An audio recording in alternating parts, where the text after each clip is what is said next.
Hello, how are you? I hope you're fine. I'm doing fine. I was meant to have posted a video for you about 2 weeks ago, but I couldn't do that because a lot has happened that has affected me and has affected a lot of people across the world. One of these things that happened was the Ethiopian ET302 crash that happened on March the 10th. Now, when this happened, my friend was on that flight. He was traveling to Kenya for the first time. He wanted to see Kenya. He wanted to enjoy Kenya.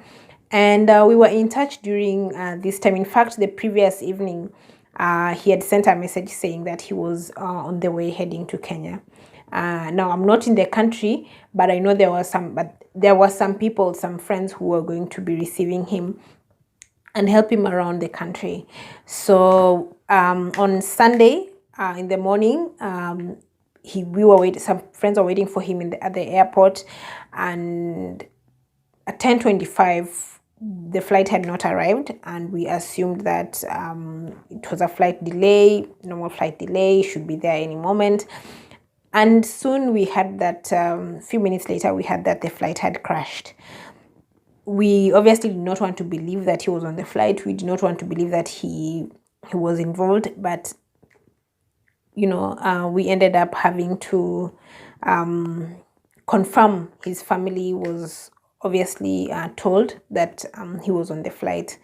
And his name was he goes by the name Logical Conclusion on YouTube. If you can check out his channel, I'm going to leave a link here.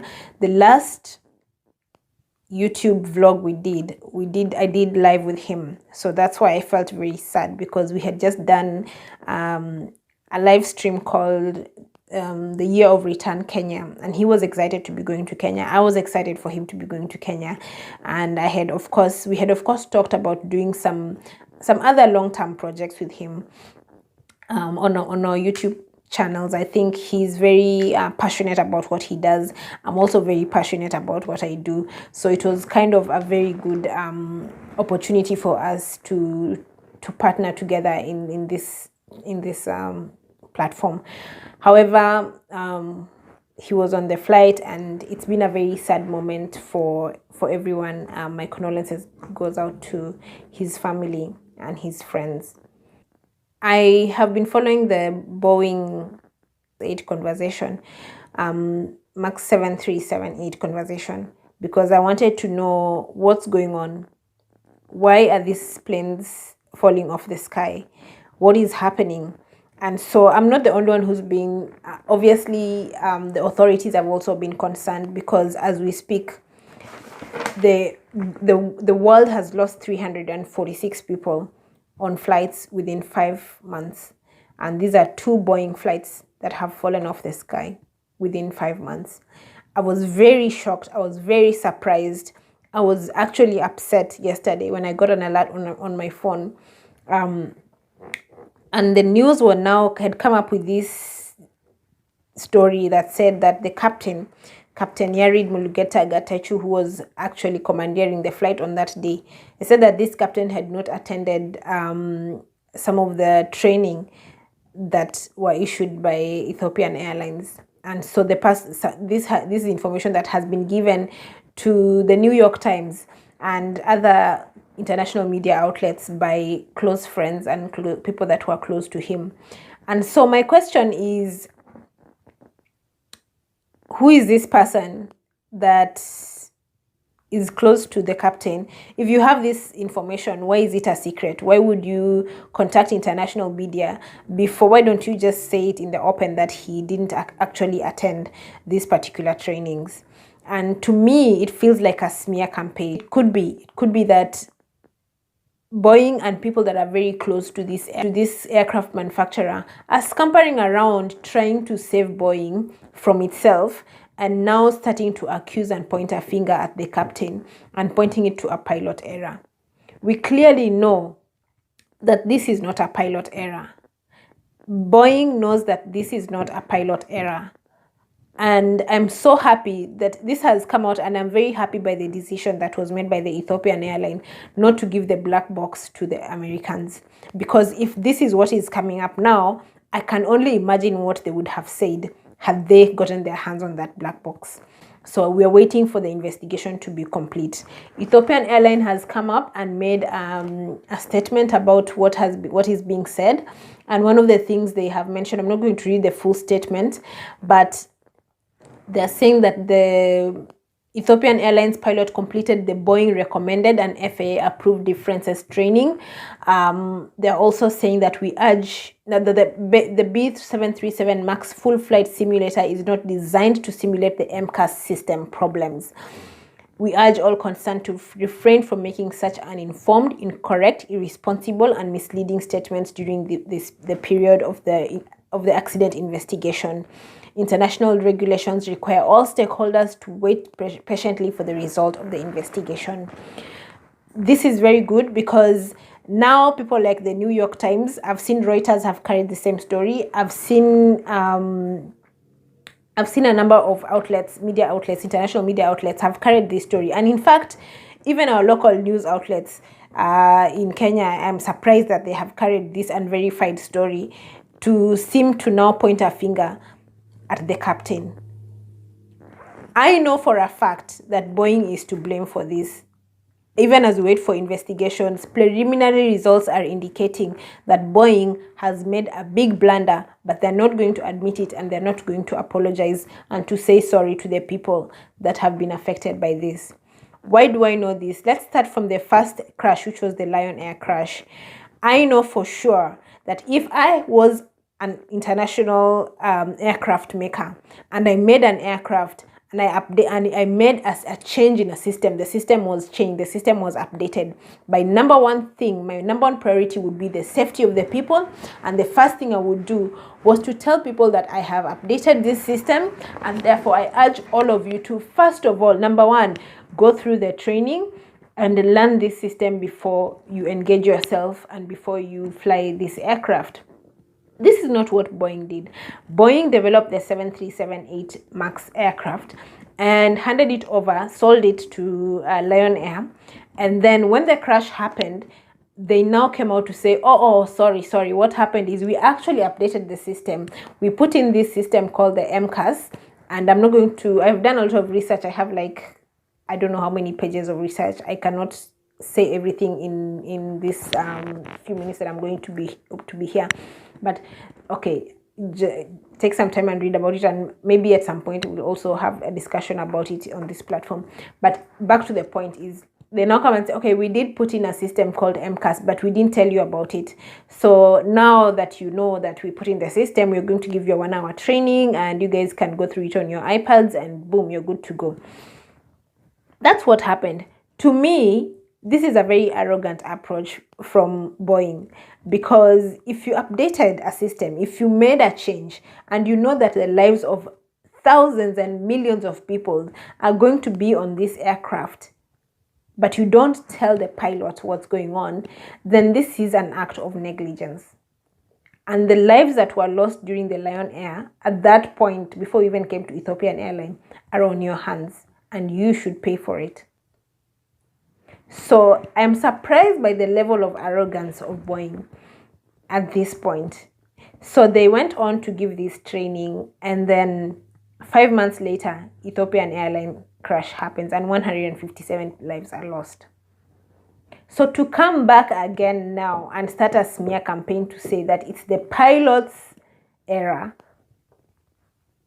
to me, it shows that there's something very wrong with the system. And this is a system of profit, survive, let's survive by any means necessary at this point. And I'm saying this because even after what has happened, because of course all fingers are pointing at the MCAS system, all fingers are pointing, I don't know if you had a chance to see, but they said that they found a jack screw on the flight that crashed, and the jack screw, the way it has been configured, is configured to dive the plane.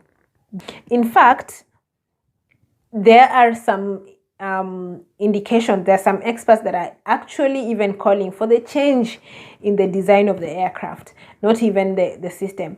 But Boeing, in its normal way of cutting costs, cutting operational costs, what they are doing is they're saying, no, we're going to fix this with an update. We're going to update the system. That's all. It should be all okay. The pilots can continue flying the aircraft. I feel it's arrogant to do this, because as they're doing this, they're not taking responsibility for the 346 lives that have been lost. In fact, they're going on ahead to continue to build the new aircraft. They're saying they're building their new aircraft. They have 4,661 deliveries to make. To me, it appears that Boeing wants to ensure that they sell these 4,661 planes. Why? Because they want to make a profit from themselves. Each plane is 121.6 million. And the first time that they distributed the 350 planes that are already in operation, they didn't give a training. Why? They didn't want the cost to be on them. They did not want a training cost on their heads. So they just decided, well, we'll just keep quiet about it. But then now they're coming out to say, let's find a way, let's blame the pilot. Boeing, on the other hand, is also playing politics in order to survive, in order to keep rewarding the shareholders, in order to keep rewarding the executives. Playing politics, and you know what? They have even already set aside some money to give to both to all the parties, the Democrats, the Republicans, as donations for campaigns. So they've already set aside money so that whoever wins, whichever way, they still get support from the government of the day. If this isn't politics, if this isn't a lack of ethics, then tell me what it is. I'm going to finalize by disputing these allegations against the captain of the ET302 flight. There were complaints that were made on the NASA website by pilots. Now, this website exists according to NASA. They say they hold this website for Boeing, and it's supposed to be a way for pilots to be able to report on issues that they feel they cannot share directly with the regulator, which is the FAA, or to share directly with Boeing, and they want to share it on basis of anonymity. And so there have been complaints that have been put on the website, and this has been made public. I'm just going to leave a link for you to read and to see how many pilots. They've actually put a summary, but there were pilots that have actually gone to this website and made complaints about the 737 MAX 8 aircraft. This one reported about the flight, the aircraft itself. They said the synopsis is B737 MAX. First officer reported that the aircraft pitched nose down after engaging autopilot on departure. Autopilot was disconnected and flight continued to destination.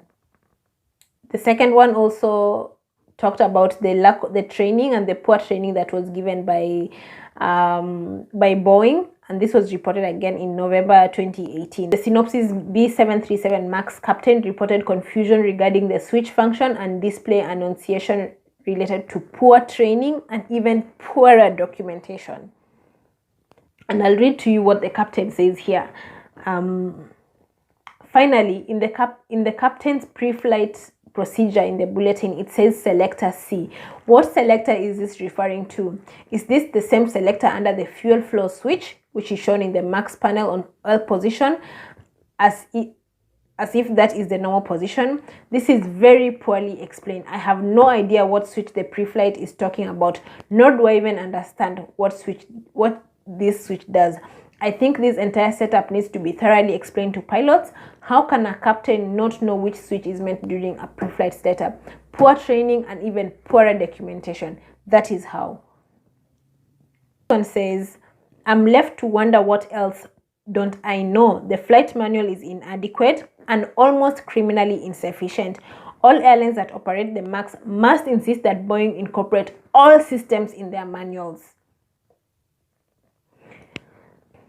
To me, this tells me there are these reports that have been put by pilots clearly pointing out that there is either a problem with the automation or there is a poor training from Boeing. So for people to wake up in the international media, let me not blame the Boeing because Boeing did not put up this article, but for the international media to wake up and now start saying that it is indeed the captain that did not attend the training, Therefore, this could be an issue. To me, is mind-boggling. Why are the authorities allowing Boeing to continue to develop their planes?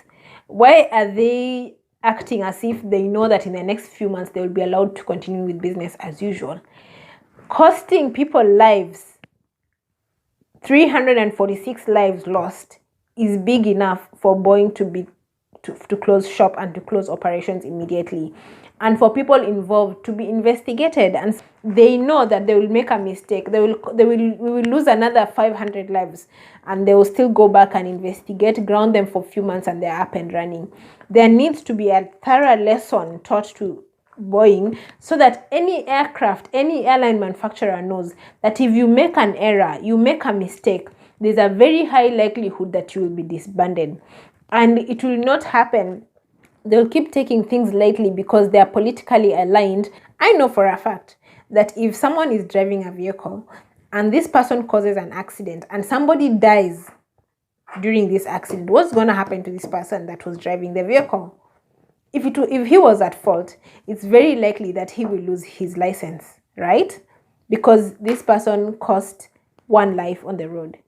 So what is so special about Boeing causing the world 346 lives, but they do not get a disciplinary action of telling them, you lose your license, you lose your operational license, you will no longer continue to operate as an aircraft manufacturer? That is what should happen. So that the next time people are working on aircrafts, any organization is working on an aircraft, what happens? They're careful enough to ensure that they test each and every plane, to ensure that they are thorough in every single aspect of their plane. Thorough investigation, thorough checks, thorough tests, to ensure so that they know that they mess up. That's it. That's the end of it. All right. That's it for me for today. I will see you next time. Next week, I'm going to share something else with you, and I'll let you know when we're going to talk about more on Boeing. Bye-bye.